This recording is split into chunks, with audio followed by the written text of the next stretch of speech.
নমস্কার বন্ধুরা, জুমাস কিচেনে তোমাদের সবাইকে স্বাগত। আশা করি বন্ধুরা তোমরা প্রত্যেকেই ভালো আছো এবং সুস্থ আছো। আজকে আমি তোমাদের সাথে রেসিপি শেয়ার করব মশলা আলু কুলচা। এবার দেখো মশলা আলু কুলচার জন্য আমার কি কি লাগছে সেটাই তোমাদের সাথে শেয়ার করব। এবার আলুগুলোকে দেখো আমি পাতলা পাতলা করে কেটে নিয়েছি যাতে তাড়াতাড়ি সেদ্ধ হয়ে যায়। আর তোমরা চাইলে প্রেশার কুকারও করতে পারো, তাহলে তো খুবই ভালো, তাড়াতাড়ি হয়ে যাবে। এবার 1 চামচ নুন দিয়ে দিলাম। এবার আলু সিদ্ধ হতে হতে এদিকে আমি এই ময়দার ডোটাকে তৈরি করব। এবার আমি কিছুটা ময়দা নিয়ে নেব।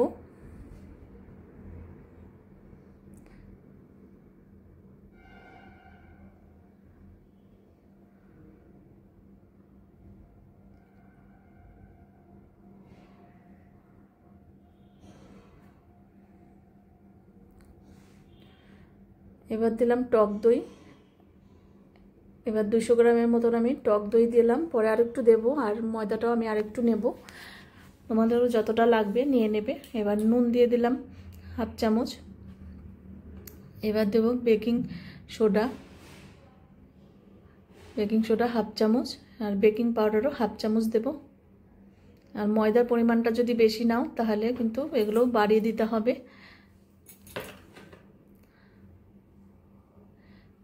এবার টক দইয়ের সাথে আর একটু ভালো করে মিশিয়ে নেব।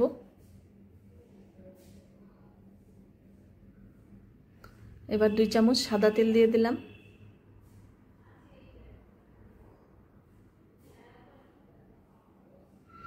এবার অল্প অল্প জল দিয়ে একটা চিটচিটে ডো তৈরি করতে হবে। ডোটা কিন্তু শক্ত করা যাবে না, তাহলে কুলচাগুলো খুবই শক্ত হবে। আর যদি নরম একদম সফট ডো তৈরি করা যায় তাহলে দেখবে কুলচাগুলো খুবই সুন্দর হবে, একদম সফট তুলতুলে হবে।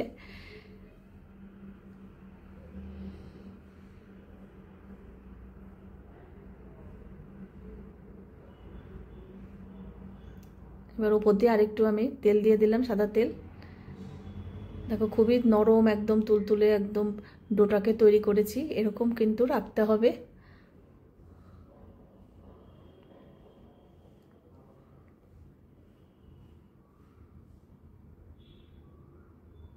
এবার ঢাকা দিয়ে এটা সাইডে রেখে দেব।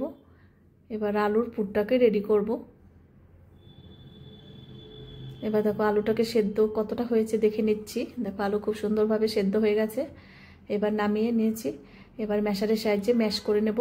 তোমাদের কাছে এই ম্যাশার যদি নাও থাকে গ্লাসের পেছন দিয়েও করে নিতে পারবে। আর তোমাদের যদি মশলা আলু কুলচা রেসিপি ভালো লাগে অবশ্যই একবার হলো ট্রাই করো। আর ঘরেই একদম দোকানের মতন কিন্তু তৈরি করা যায়। তোমরা যদি সুন্দর সুন্দর রেসিপি পেতে চাও আমার এই ইউটিউব চ্যানেলটি অবশ্যই সাবস্ক্রাইব করে রেখো। আর যদি ফেসবুক থেকে দেখো পেজটিকে ফলো করো। এবার দেখো আমি এই আলুর মধ্যে 1/2 চামচ নুন দিলাম, যেহেতু সেদ্ধর সময় নুন দেওয়া ছিল। আর 2টো মিডিয়াম সাইজের পেঁয়াজ চপারের সাইজে চপ করে নিয়েছিলাম।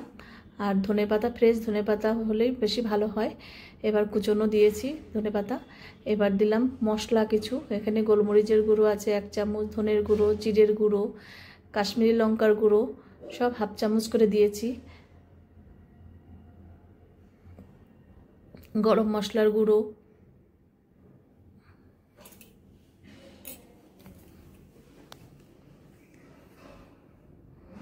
এবার সব উপকরণ দিয়ে এবার ভালো করে মিশিয়ে নিতে হবে, মশলাটা যাতে পুরো আলুর সাথে একদম মিশে যায়।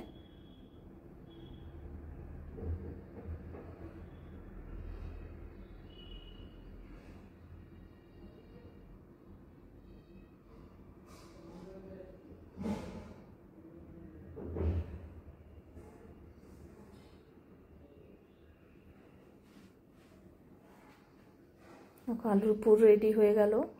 এবার আর একটা জিনিস আমার আগে দেওয়া হয়নি, সেটা এখন দিয়ে দিচ্ছি। দেখো এটা জোয়ানটা একটু হাতে ডলে নিয়ে দিয়ে দিতে হবে।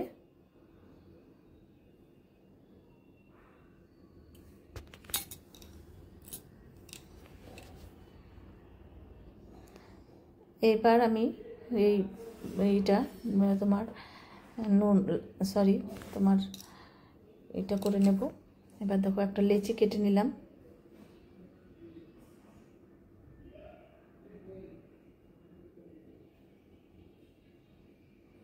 লেচিটা কিন্তু একটু বড় রাখতে হবে। বড় যদি না রাখো তাহলে কিন্তু একদম ফেটে দেখবে পুরটা, আলুর পুরটা বেরিয়ে যাবে। আর একটু ময়দা দিয়ে এবার বেলে নেব।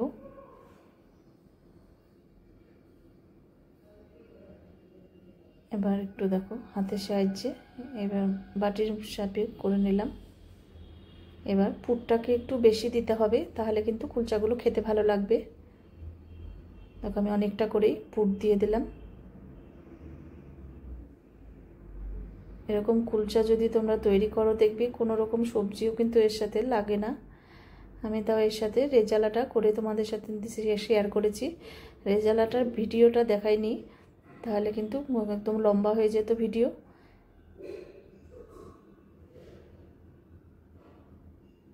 চিকেন রেজালা আছে এর সাথে। এবার দেখো এইভাবে গোল করে নিয়ে এবার কুলচা কিন্তু একটু লম্বাই ভালো লাগে, আমি লম্বা শেপে করে নেব।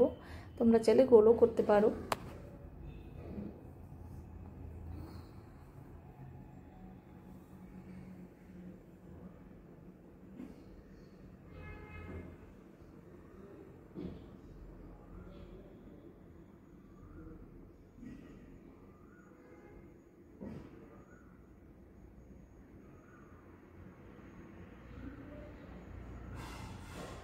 এবার একটু ধনেপাতা কুচুনো দিলাম,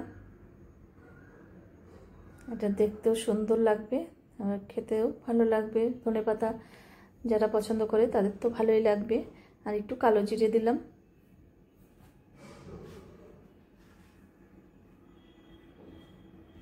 এবার উপর দিয়ে হালকা করে একটু বেলে দিলাম। দেখো নান সরি কুলচা একদম রেডি বানানো। এইবার এই তাওয়াটা গরম করে নিয়েছিলাম, এবার একটু জল দিয়ে দিলাম। এবার জলের উপরে এই কুলচাটা দিতে হবে। এবার ঢাকা দিয়ে দিলাম।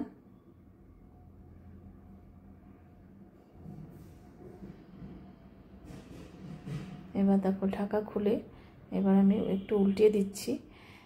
আমার যে পরের কুলচাগুলো যে আমি করেছিলাম ভীষণ নরম হয়েছিল, একদম ফুলে মানে ফুটবলের মতন হয়ে গেছিলো মানে পরেরগুলো।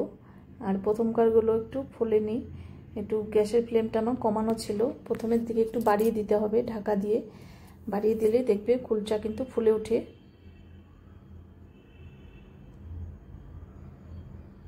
এবার বাটার দিয়ে সেঁকে নেব।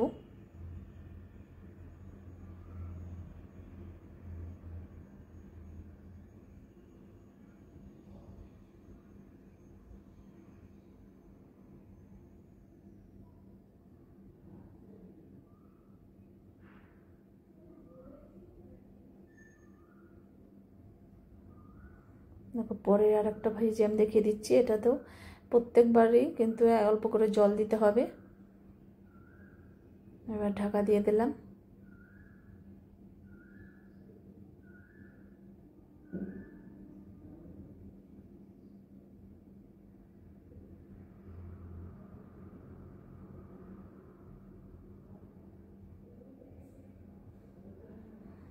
দেখো এবার উল্টে উপর পাশটাও ভালো করে একটু ভেজে নিলাম।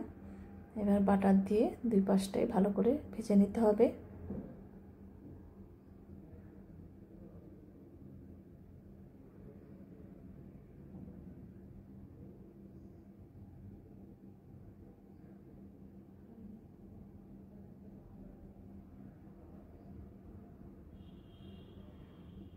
এবার দেখো ভাজা হয়ে গেছে, এবার তুলে নিলাম। এবার দেখো আমি এখানে চিকেন রেজালা সার্ভ করার জন্য দিয়েছি। দেখো একদম রেডি আলু কুলচা রেসিপি। আজকে তাহলে আমি এখানেই রাখছি, এর পরের দিন আবার নতুন কোনো রেসিপি নিয়ে তোমাদের সামনে হাজির হয়ে যাব। তোমরা সবাই সুস্থ থেকো, ভালো থেকো।